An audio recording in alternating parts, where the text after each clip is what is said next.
ya, kemudian juga data tingkat inflasi ya dari suatu kabupaten kota yang dalam hal ini akan kita coba ya untuk diselesaikan menghasilkan persamaan estimasinya dengan menggunakan AMOS ya. Jadi dengan menggunakan AMOS. Jadi ini semuanya kalau ini sebelumnya misalnya bersumber dari Excel ya. Jadi kalau dia ini bersumber dari Excel, maka kita bisa ekspor gitu ya dari Excel ekspor ke SPSS gitu ya. Nah, jadi salah satu dari syarat penggunaan aplikasi AMOS gitu ya, bahwasanya data hanya bisa dapat dibaca gitu ya dengan terlebih dahulu disajikan pada SPSS. Nah, kita ketahui bahwasanya SPSS sendiri itu juga sudah diakuisisi ya oleh Microsoft gitu ya. Oleh Microsoft oleh apa ya? Oleh IBM ya, IBM. Pada akhirnya nanti IBM juga pun sudah diakuisisi oleh Microsoft gitu kan. Nah, jadi Amos diakuisisi SPSS, lantas SPSS diakuisisi oleh IBM, IBM pun juga sudah diakuisisi oleh SPSS. Nah, jadi salah satu syarat dari penerapan dari Amos gitu ya, tabulasi datanya harus ditabulasi di SPSS. Itu syarat utama ya. Jadi kalau dengan Excel nggak jalan, ya, tapi dengan SPSS bisa jalan gitu ya. Nah, jadi dalam hal ini ketika sudah datanya kita sudah tabulasi, di mana ini dapat data mentah, gitu ya. Ini adalah data mentah yang bersumber dari misalnya dari Direktur Jenderal Perimbangan Keuangan atau juga berasal dari Kementerian Keuangan ya, atau juga bersumber dari BPS.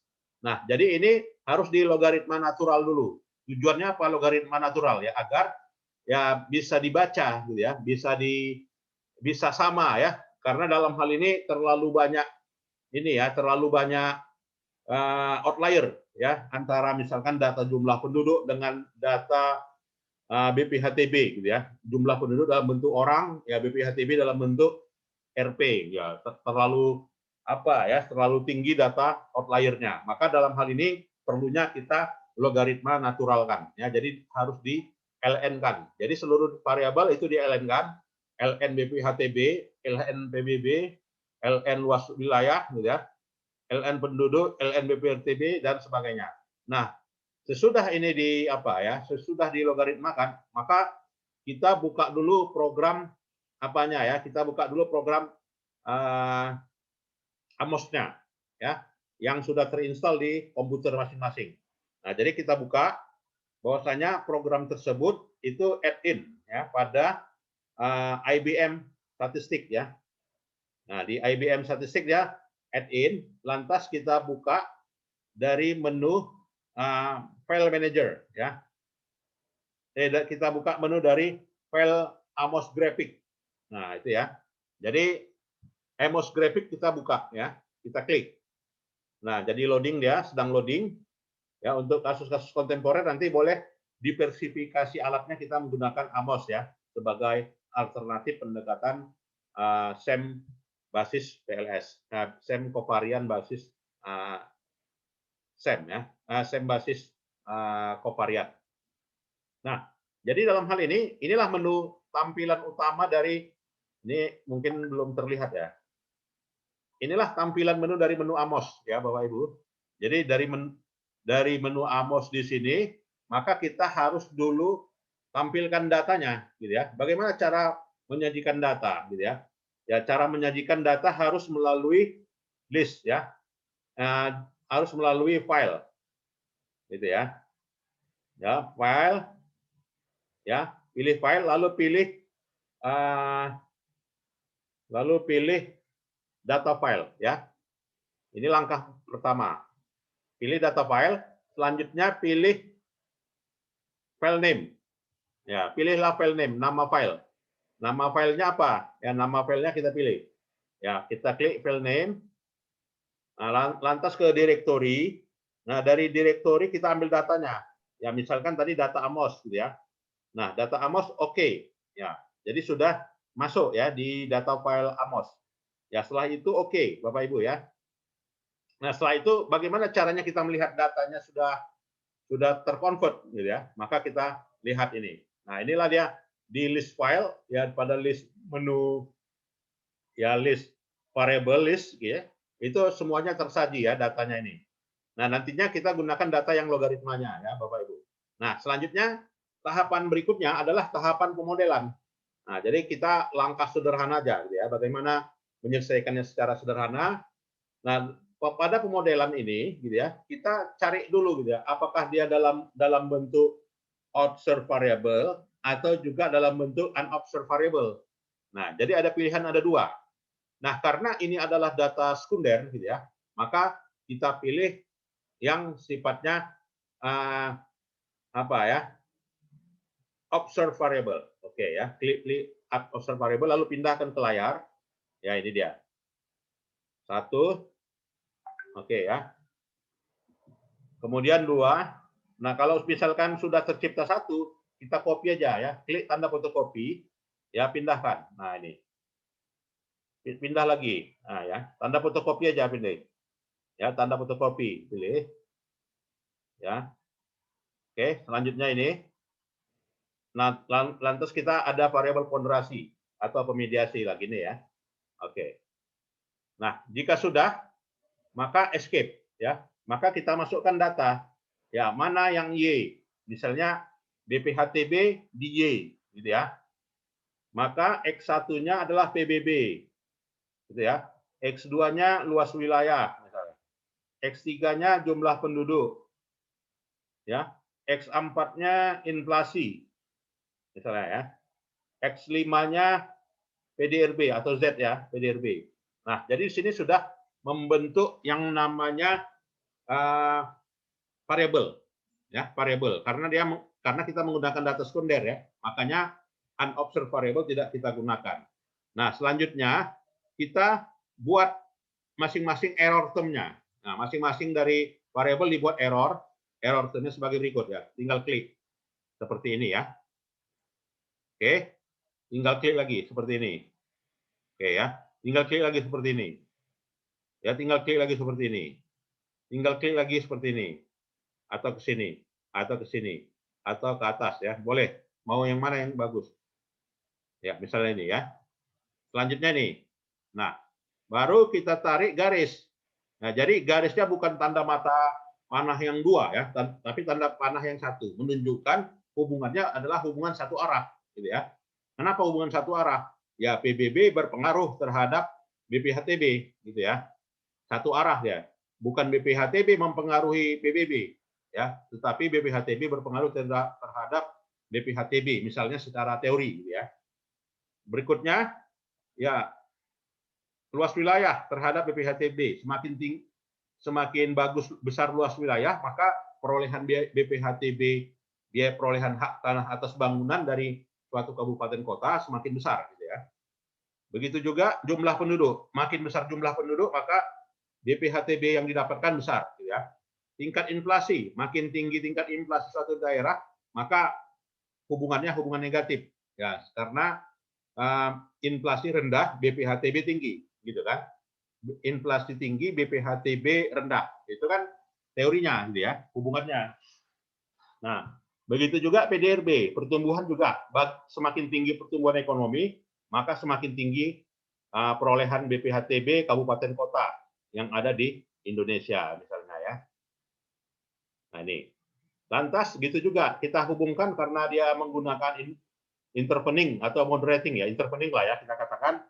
PBB berpengaruh terhadap BPHTB karena apa? Ya karena ekonomi lagi tinggi gitu ya, maka dia BPHTB. Atau juga luas wilayah berpengaruh terhadap BPHTB karena apa? Karena pertumbuhan ekonomi tinggi. Atau juga jumlah penduduknya tinggi akan berpengaruh terhadap perolehan BPHTB dengan cara ekonomi lagi bagus gitu ya. Atau juga inflasi lagi rendah ya, maka ekonomi tinggi gitu kan. Geliat ekonomi tinggi. Ya, maka kita sudah dapatkan modelnya sebagai berikut ini gitu ya. Nah, jadi Bapak Ibu boleh dibuat kalau misalkan gambarnya kurang masuk dalam, kita boleh gerakkan ya. Ada gambar move object ya dalam bentuk mobil ya, kita gerakkan aja seperti ini ya, masukkan ke dalam sedikit boleh ya. Oke. Nah, lantas kita buat di sini errornya kita buat ya, masing-masingnya. Escape, kita buat error. Jadi ini E1,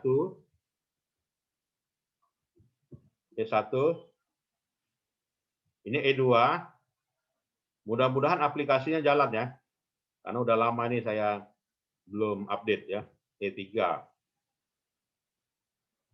Ini E4 ya. Harus error dia ya. Ada yang udah pernah menggunakannya? Belum Pak Is, saya belum Pak Is. Ya. Belum, Pak. Ya. Kemudian juga ini E5 ya Pak ya. Nah, E5-nya di Z ya. Ya, E5 di Z. Dan juga E6 di Y ya. Artinya apa? Artinya masing-masing persamaan ini ya, kalau kita memprediksi ya, namanya juga prediksi kan, nggak mungkin 100%. Ya pasti ada yang melesetnya. Ya artinya dengan adanya error di sini, nilai prediksinya sudah dipertimbangkan ya, bahwasanya ada yang nilai prediksi yang tidak dapat diprediksi. Itulah namanya error ya, error termnya dari suatu estimasi, persamaan estimasi gitu kan. Artinya standar error ya, standar errornya pasti ada gitu ya. Nggak mungkin nol ya, kalau nol ya kita udah jadi Tuhan gitu ya. Kalau dia memprediksi 100% benar kan gitu. Nah ini, jadi kita sudah dapatkan model ya. Jadi modelnya sekarang mau kita run ya. Cara di run ya harus masuk menu analisis parameternya ya. Kliklah analisis parameternya pada analisis properties ya. Nah dari analisis properties ini kalau misalkan udah cukup ya estimasinya sudah semua ya, kita anggap aja kita tambahkan outputnya indirect ingin ya. Indirectnya ingin dihasilkan, kemudian juga normality-nya juga ya, kritikalnya ingin juga ya, atau juga residualnya juga ingin ya, ingin kita tampilkan hasil. Kemudian standar estimasi juga kita klik ya Bapak Ibu. Nah jadi estimasi parameternya sudah terbentuk. Nah, jadi tinggal run ya, mudah-mudahan berhasil ya. Kalau nggak berhasil nanti kita coba aplikasi lain. Terkadang Amos ini apa juga gitu ya, harus diinstal ulang juga ya sehingga tidak mengalami bug ya. Terkadang ada bug juga ya. Nah kalau sudah maka ya tinggal kita run ya. Ya jadi kita run, klik calculate estimate di sini. Di sebelah kanan dari menu analisis analisis properties ya. Sebelah kanannya namanya calculate estimate. Klik, aduh nggak jalan ya. Nah jadi kalau misalnya berhasil, nah ini semuanya ada parameternya ya.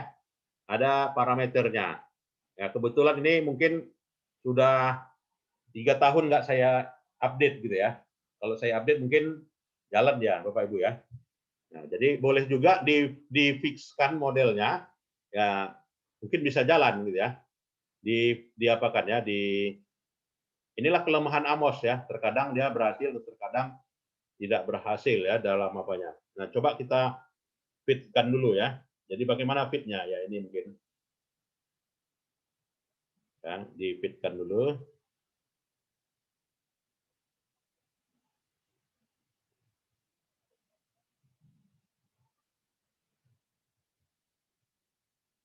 Kalau dia berhasil, ya, bagus sekali Amos ini. Ya, fit pick ya, ini dia, fit to pick. Ya, ya. Kalau udah fit to pick, ya coba kita run lagi. Oh, tidak juga ya. Nah, jadi nanti kalau untuk menggambar kerangka konsep bolehlah ya, atau juga boleh diteruskan juga ke hasil. Nah, jadi itulah langkah yang dilakukan ya dalam menggunakan aplikasi Amos.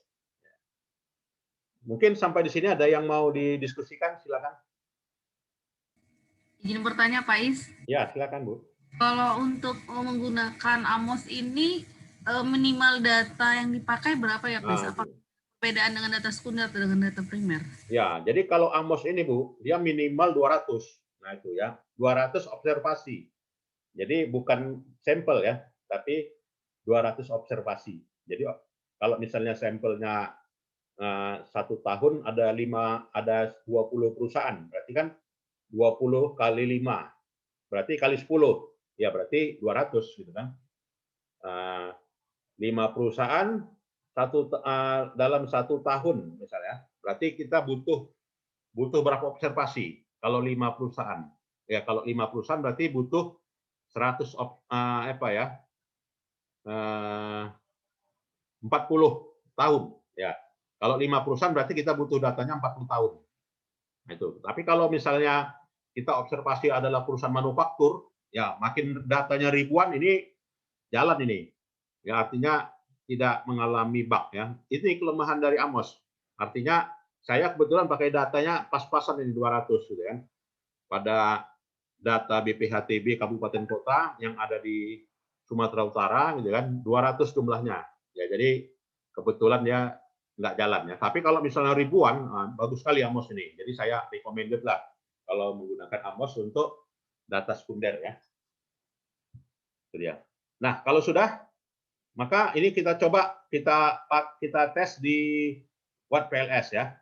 Ya jadi Watt PLS ada aplikasinya juga, gitu ya. Jadi aplikasinya kita buka dari menu gitu ya.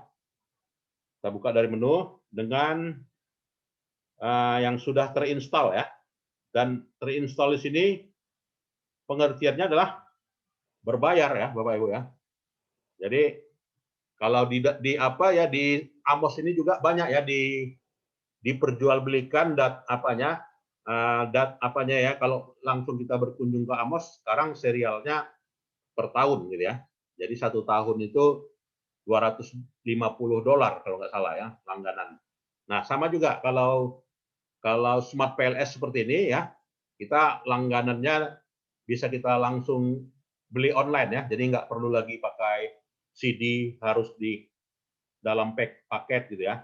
Nah, langsung kita install aja dari online, langsung kita beli dari sini ya. Nah, switch license ya, switch license. Saya kira kalau untuk kita S3 wajib lah ya beli Smart PLS ya. Nah, jadi inilah tampilan menu Smart PLS ya sebagai perbandingan tadi dengan Amos penyelesaiannya ya. Kebetulan Amos ini Smart PLS ini kelebihannya itu tadi data-data yang 40 observasi ya atau 30 observasi nggak error ya. Jadi ini kelebihan dari Smart PLS ya. Langsung yang kelihatan masih Amos, Pak Is. Oh, sorry. Ya, belum saya apakan ya. Stop share ya. Ya, ini ya. Nah, jadi tampilannya seperti ini. Ya. Jadi Bapak Ibu bisa pesan online langsung dari situsnya di Jerman gitu ya dengan bayaran 350 euro ya. Sekitar 6 jutaan ya atau 5 jutaan. Bayar pakai kartu kredit, saya udah beli juga nih. Setiap tahun saya beli langganan 350 euro ya. Nah, jadi dapat kita yang full menu semuanya dan nggak repot gitu ya. Kalau dulu trial masih bisa, sekarang trial pun nggak bisa gitu kan. Menunya muncul, ketika outputnya nggak muncul ya. Kalau sekarang ya kalau dulu bisa gitu ya, sekarang nggak bisa. Gitu ya. Nah, setelah itu kita pilihlah new project ya, new project. Nah, untuk data tadi gitu ya, data tadi, maka kita klik data BPHTB misalnya tadi ya, BPHTB ya 2021. Nah, kita kasih nama ya filenya, create project gitu ya. Nah, setelah itu kita klik kanan, Bapak Ibu ya, klik kanan, lalu kita klik input data file ya. Nah, input data file. Nah, dalam apa ini? Dalam Smart PLS gitu ya. Itu berbeda ya dengan Amos tadi. Kalau Amos untuk bisa membaca data harus berextension sub gitu ya. Nah, kalau di dalam apa ini? Smart PLS, dia harus datanya berekstensi berekstensi CSV ya, Bapak Ibu ya. Nah, ini yang bedanya. Harus berekstensi CSV. Nah, maka kita buka all file dulu ya. Kita buka data CSV. Nah, ini. Terlihat ya, Bapak Ibu? Data Amos CSV ya. Nah, jadi Excel yang sudah ditransformasi ke CSV. Nah, jadi data yang sudah kalau tadi kita misalnya dari SPSS, dari SPSS ekspor aja ke Excel gitu ya. Berarti kan kalau dia Excel ekstensinya adalah XLS gitu ya, Bapak Ibu. Nah, kalau dia XLS dibuka langsung di AMOS, di Smart PLS, nggak bisa. Ya, maka harus berekstensi CSV. Ya, berekstensi CSV atau disebut dengan comma delimited. Nah, jadi dengan adanya comma delimited itu bisa dibaca oleh Smart PLS ya. Setelah itu open gitu ya. Oke, open. Ya, setelah itu oke. Nah, inilah dia datanya, Bapak Ibu. Jadi terbaca semuanya ya. Nah, terbaca. Buktinya menunjukkan di data teks, ya ini terbaca semuanya. Jadi tidak terpengaruh gitu kan desimalnya. Kalau tadi mungkin di Amos itu banyak yang bug ya untuk dalam membaca data ya. Tapi kalau untuk dalam bentuk ribuan ya mungkin makin kuat di apa ya di Amos. Nah, setelah kita mentransformasi data, maka kita lanjutkan dengan penggambaran ya, Bapak Ibu. Jadi penggambarannya kita buat modelnya, artinya penggambaran itu sama dengan pemodelan ya. Maka kita pilihlah menu New Pad Model. Ya, New Pad Model ya kita buat aja sini model. Model BPHTB ya.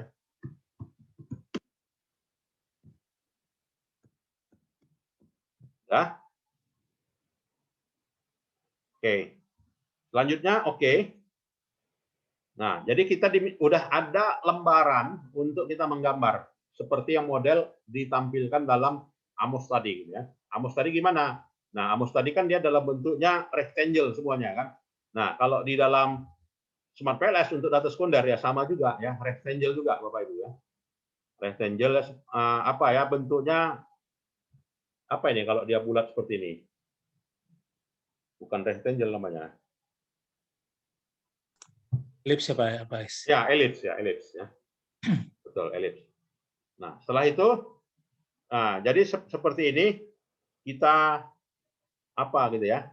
Kita buatlah sesuai banyaknya variabel yang digunakan gitu ya. Jadi kalau misalkan apa ya bisa kita copy gitu ya. Kita perintah copy atau juga kita bisa buat seperti ini gitu ya. Nah, ini. Berapa variabel? Misalnya 4 ya. Jadi kalau untuk disertasi Bapak Ibu ya jangan lagi gunakan SPSS lah ya. Gunakanlah statistik-statistik yang terkini ya, yang banyak sekarang saat ini. Nah, seperti ini ya. Nah, lantas kita namakan. Ya, ini kan data sekunder tadi ya. Ya, kita misalkan BPHTBY ya. Nah, klik kanan, escape ya, setiap apa escape dulu atau juga undo. Undo ya. Oke. Klik kanan, rename gitu ya. Kasih nama. Ya, kasih nama misalnya YBPHTB ya. Jadi BPHTB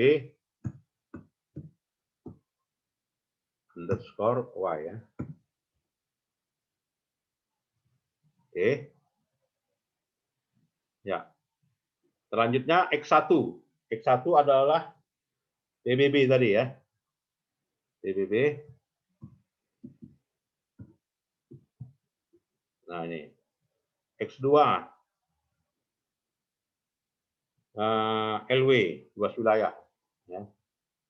LW underscore X2.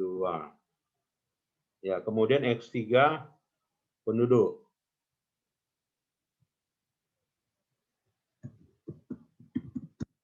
Penduduk ya, underscore X3. Pak Ibu ya. Kemudian X4 itu adalah inflasi. Nah, ini ya, inflasi.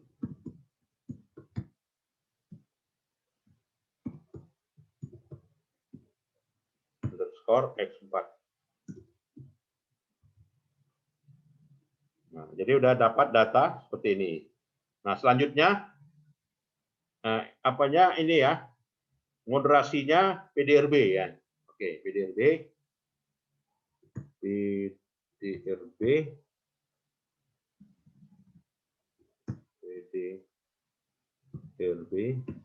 underscore Z, Pak Ibu ya. Nah, jika sudah, tinggal kita hubungkan. Nah, jadi masing-masing kita tetapkan indikatornya. BPHTB adalah di drag ya, Bapak Ibu ya. Untuk data sekunder ya, di drag ya seperti ini. Nah, oke ya. Kemudian X1 PBB ya. Nah, di drag seperti ini. X2 LW. Ya, X3 jumlah penduduk. Jadi masing-masing dari elips itu punya indikator. X4 inflasi tadi ya. Nah, inflasi ini. X5 PDRB sebagai pemediasi. Oke. Jadi mau di atas, mau di bawah, boleh aja. Ya. Nah, seperti ini.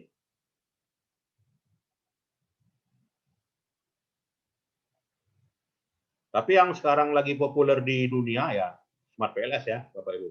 Aplikasi paling smart nomor 1 di dunia saat ini. Untuk topik-topik marketing ya, akuntansi kontemporer ya ini banyak digunakan orang. Oke, lantas kita tarik garis hubungannya. Ya ini ke sini. Ya ini ke sini. Ya. Ya ini ke sini ya. Lantas ada moderasi tadi ya atau pemediasi. Tarik garis. PBB berpengaruh terhadap BPHTB ya bisa berpengaruh seandainya diperantarai oleh BPHTB oleh pertumbuhan ekonomi. Pertumbuhan ekonomi tinggi menyebabkan perolehan BPHTB tinggi gitu kan. Atau juga luas wilayah berpengaruh terhadap BPHTB dengan syarat ekonomi lagi bagus gitu kan. Atau juga jumlah penduduk itu kan jumlah penduduk bonus demografi gitu ya secara teori gitu kan. Jadi semakin tinggi jumlah penduduk maka perolehan BPHTB suatu kabupaten kota juga besar gitu ya. Ya hubungannya seperti itu gitu ya. Atau juga inflasi gitu ya. Jadi inflasi juga bisa berpengaruh terhadap BPHTB dengan adanya PDRB tadi ya, pertumbuhan ekonomi yang tinggi. Nah, jadi inilah modelnya. Nah, setelah itu baru kita kalkulasikan ya Bapak Ibu dengan cara metode bootstrap ya, bootstrapping kan ya. Nah, jadi di bootstrapping setelah itu di start ya. Nah, start. Nah, inilah hasilnya Bapak Ibu ya. Jadi hasilnya yang warna merah ini tidak berpengaruh ya. Yang warna merah tidak berpengaruh. Artinya apa? Ya artinya inflasi berpengaruh terhadap perolehan BPHTB. Ya kan? Inflasi melalui PDRB terhadap BPHTB berpengaruh juga ya. Artinya dengan pertumbuhan ekonomi tinggi, inflasi lagi rendah, maka pertumbuhan ekonomi tinggi maka akan menciptakan PDRB yang besar ya. Luas wilayah itu tidak berpengaruh terhadap perolehan BPHTB. Ya, kenapa ya? Ya, disinilah perlunya kita jelaskan secara teori ya, kenapa tidak berpengaruh gitu ya. Atau juga misalnya PBB berpengaruh terhadap pertumbuhan. Ya, artinya kalau dia PBB pengaruhnya secara tidak langsung ya terhadap PDRB ya tidak berpengaruh. Jadi di antara seluruh variabel hanya 2 ini yang tidak berpengaruh. Lantas kita ekspor ke Excel, Bapak Ibu ya. Nah, kita ekspor ke Excel, klik export to Excel ya, dan start Excel. Nah, jadi sudah dapat hasil gitu ya. Lalu kita apakan ya? Kita kirimkan menjadi file XLS ya untuk di outputkan ya untuk kita buka nantinya. Nah, ini transfernya. Ya, transfernya. Nah, lagi proses.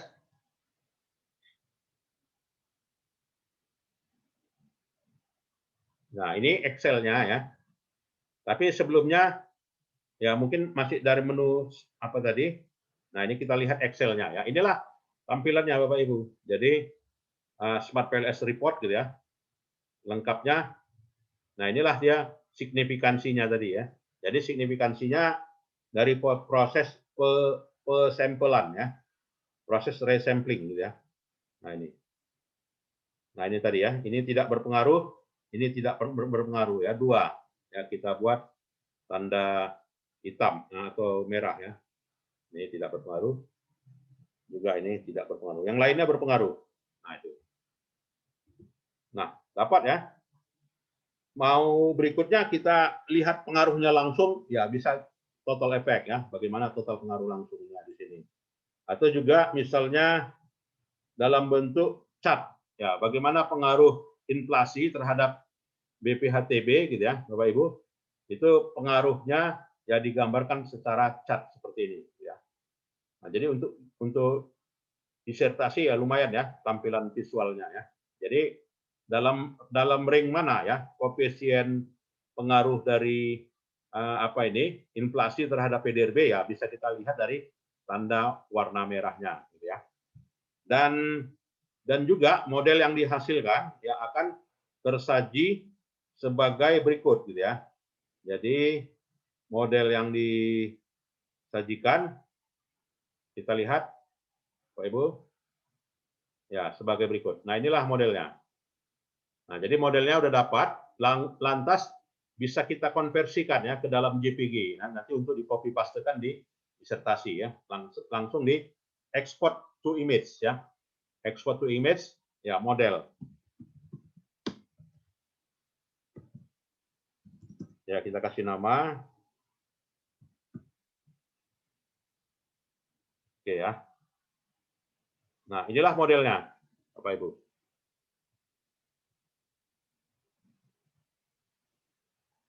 Nah, inilah modelnya ya. Jadi modelnya tadi hanya 2 yang tidak berpengaruh gitu ya. Nah, sudah dapat modelnya. Nah, jadi untuk topik-topik akuntansi kontemporer, kesimpulannya bisa kita selesaikan ya dengan AMOS maupun juga dengan Smart PLS dengan jalan yang ringkas ini. Silakan Bapak Ibu kalau ada yang mau diskusi. Silakan. Cukup jelas ya?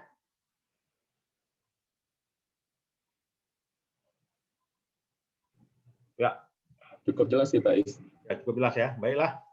Saya kira itu saja lah ya pertemuan kita sore hari ini dan nantinya videonya saya sharekan ya. Baik, Pak Is. Terima kasih, Pak Is.